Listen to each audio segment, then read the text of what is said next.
Today I was just thinking about, my relationship with my daughter. You don't want to rob your child, taking away their self-esteem to make yourself feel better. And I see a lot of these kids right now that are those kids where their parents did everything for them because they don't understand what life is about. We're raising kids that are very selfish. They're not self-aware, and they don't have the ability to work through adversity. What's going on? In addition to that, I want to tell you guys.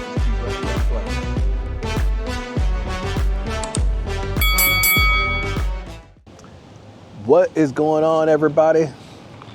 Welcome to the channel.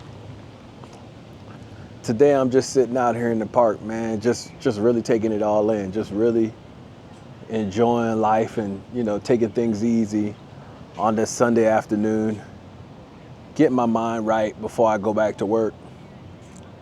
And, times like this, I really reflect on, a lot of the things that I've done and the decisions I've made in my life.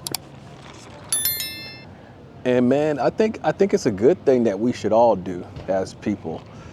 I think you should always reflect on, your life and, some of the decisions that you've made, both good and bad. And really just take an assessment of, where you've been, and where you're going, and just to make sure you're on the right path. And, today I was just thinking about, my relationship with my daughter and, how I helped shape her into the woman she is today. And of course, I did not make every decision correctly. We never do as parents, right? There's no guide on being parents. But one thing I'm really proud of is that I did not take away her self-esteem. And I'll tell you exactly what I mean. I heard this lady online the other day, and she said something that was pretty profound. She said, when you solve problems for your children, when you do things for your children, you're actually taking away their self-esteem to build up yours. And man, that thing hit me like a ton of bricks. I was like, man, that's crazy, but that's true. A lot of times as parents, like, we have that mindset, like, we don't want to have our kids suffer. We want them to, have it better than we were. And I think those are both reasonable positions to have as parents. But I do think that you can go too far with, wanting to help your kids to the point where you take away from the experience that they need to have in life so they could grow up as confident individuals themselves. And one thing I will say is my daughter played basketball, right? So one thing I have always believed, and I'm a huge advocate for, is sports is a great teacher of life skills, right? Any parents that are thinking about like your kid playing in any type of sport, I don't care what it is, man. Any sport where they have to deal with other people, team sports is one of the best, right? But wrestling, you have to be on a team and stuff. There's other sports, but team sports are good. Team sports are really good to allow you to really, grow as an individual, right? You're gonna have players on your team, specifically with basketball. There's players on your team that you may like. There's players on your team that you may not like. There's players on the team that you may not like who they are as an individual, but you like what they can bring to the basketball court, right? And vice versa, right? You hate what they bring. Hate's probably a tough word, but you don't like or you don't appreciate what they bring to the basketball court, but you really like that person as an individual. And so, when you're on a sporting team, like you have to figure out how to balance all of that, right? And those are really good life skills because, you know, down the line when you're not playing sports, those are the same type of problems you're going to have. There's going to be people that you're going to know that are going to come in and out of your life that you think are great individuals, but you may not want to work with that person because they're a certain type of way, right? Or vice versa. I've come across a ton of people like that. I've had bosses where, man, I'd go drink a beer with that guy in a minute, but then like they don't know how to talk to people, right? And you know, when you're playing in sports, man, you learn all those skills really early. And you figure out how to deal with those things. So going back to what I was saying at the beginning, you don't want to rob your child, taking away their self-esteem to make yourself feel better about being a parent, right? Because a lot of times that's what we're trying to do.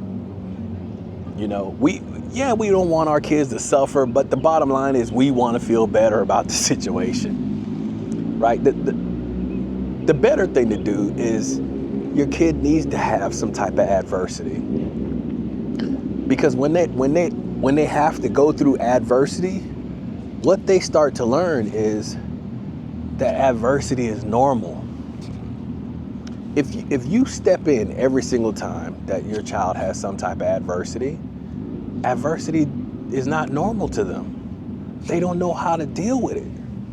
So they grow up thinking that somebody else is going to help them through their adversity.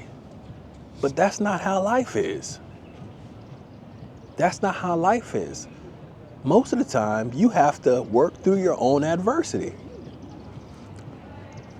So if you're that parent that wants to be the shield for your child, you could be, in essence, building your self-esteem while taking away their self-esteem and their resilience to be able to work their way through challenges. And I see a lot of these kids right now that are those kids where their parents did everything for them, because they don't understand what life is about. They don't understand that life is challenging. They don't understand that, you know, stuff happens. And when stuff happens, they think the world is falling apart. When stuff happens, they think that they go into depression. Now they're depressed. Because that's the mechanism now to deal with adversity, not resilience. We have to quit building kids that aren't, not building or having kids or raising kids that aren't resilient. I love having conversations with my daughter now, man, because I can see her resilience. I can hear it in her voice. She understands that stuff happens. She always looks at the other perspective. She always gets it. She told me a little story about one of her friends, and she was driving their rental car, right? So this is a college friend she went to college with, college teammate. And my daughter wanted to go run an errand with her rental car. And so, you know, my daughter has been driving longer than this girl, right? My daughter's a good driver. She's a pretty good driver. She's been driving probably 5 years now, 6 maybe. And, you know, the crazy thing, probably longer than that, since she was 17 years old. She's 25 now. She'll be 25 this year. But anyway, she's been driving for a while.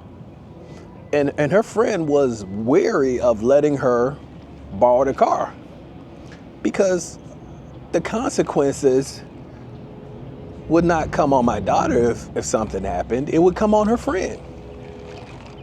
My daughter was mature enough to understand, even though she was like, hey, yeah, I'm a better driver than you. She understood the additional perspective. There's a lot of kids out there that won't get that. They'll just be like, why are you acting stupid? You know I'm not going to do nothing to your car. You know I'm going to take care of it. I don't know that. And even if you do everything you can, that don't mean that something bad can't happen. right? We're raising kids that are very selfish. They're not self-aware, and they don't have the ability to work through adversity. So what do we do about it? What I'll tell you right now is, if you're one of those parents that are robbing your kids of their self-esteem to build yours, stop. Just stop doing it. Stop doing it, man. It's not about them, it's about you. They need to go through some stuff. You don't want to raise a kid that becomes an adult that does not have the ability to work through difficult situations. Because guess what? You're going to be dealing with their situations when they're adults. That's what happens. It's not going to stop when they get older. They're going to look at you. And then they're going to think that maybe you failed them. They will never take accountability for their actions because you created that. They don't have the ability to, because they didn't build self-esteem, because you robbed them of it, because you took it. Now you feel good about yourself, and they feel terrible. Good job. So I didn't want to get on here and go on a rant, but man, I just see too many of these kids out here that they aren't resilient no more, man. These kids aren't resilient, man. They don't know how to solve problems, man. Everything's throwing people into depression. And when I think back, man, it's our generation, man. It's we're the millennial generation. You know, the older millennials, man. We're the one we have these Generation X kids out here. We're messing up, man. We're not building resilient. We're not raising resilient kids, man. We're taking their self-esteem because, you know, we want them to have it better than how our parents had it. I get it. I understand the mindset and what you want, but man, you're destroying your kids, man. You're gonna make life hard for them. You're gonna make them think that things aren't supposed to go wrong. And then they start thinking that their life is all messed up because something goes wrong, man. And then they're depressed, they on medicine. Because they think that something's wrong. No, nothing's wrong. Life's hard. That's what's wrong. Life is hard. So do better, man. Do better, man. Get out here, get yourself a hobby, right? Invest in yourself. Instead of putting too much time in your kids, that's actually hurting them. That's the first you probably heard that. Don't put too much time in your kids that actually hurt them. Get out and do something for yourself. That'll actually help you be better for your kids. When you have more self-esteem about yourself, find other ways to build your self-esteem.